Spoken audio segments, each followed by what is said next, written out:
Hello friends, so we are going to discuss the sine, cos and tan functions of the math module. Math.sine, math is a module, sine is a function. We have to pass an argument. Returns the sine value of the argument passed here. The value of argument must be in radius.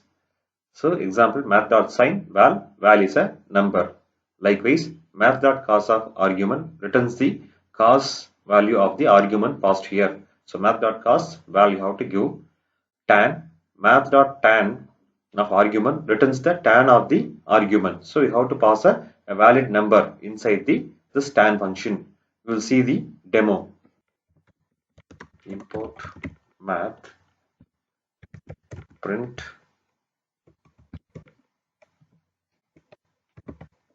math dot sine of 30. Next, print math dot cos of 50.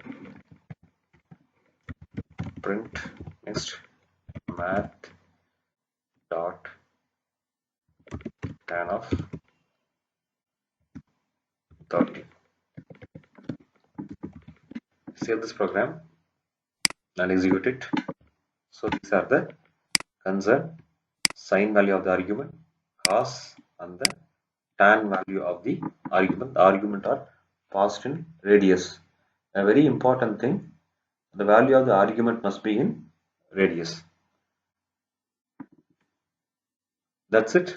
Thanks for watching this video. Please subscribe to my channel, share, comment and press the bell button. Thank you.